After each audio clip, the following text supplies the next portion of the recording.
Because right now you're identified with all the negative experiences. And then if you have to work on this other negative experience, it's going to pull you down further. You're going to spiral more.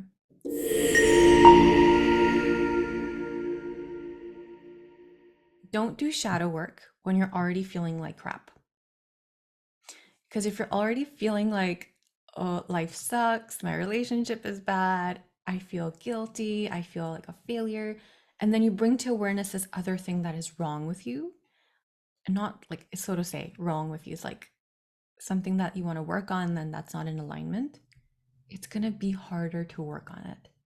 Because right now you're identified with all the negative experiences. And then if you have to work on this other negative experience, it's going to pull you down further. You're going to spiral more.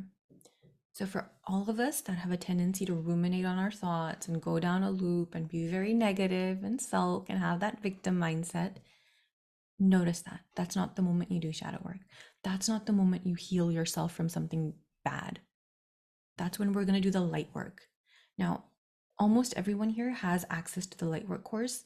You don't have to do the whole thing, but in moments where you're sulking, go there, open one of the exercises, do them.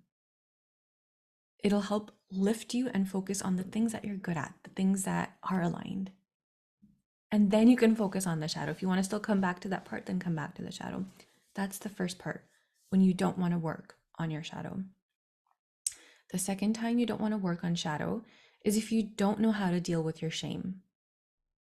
So we're going to do shame work today.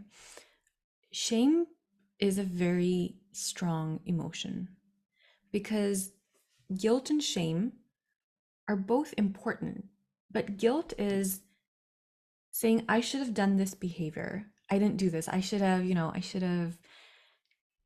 I don't know, I should have eaten, or I should have, when someone came to my house, I should have offered them food. They were hungry. I don't know, like guilt could be something to that effect. But shame is, what is wrong with me? I'm so stupid.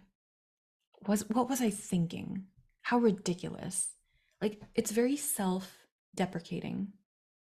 So shame, which sort of binds all of us, comes from an unhealthy ego. It comes from a place of not being in integrity with who we are and not being in integrity for so long that we begin to reject ourselves in this like very vicious kind of a way.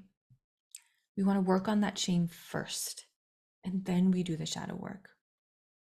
Otherwise, every time you bring something to the surface during shadow work is every time you bring something to the surface while you're doing shadow work, you're just going to feel more shame. Like, look, this is one more thing I can't do right. Look at me, da da da, the victim mindset.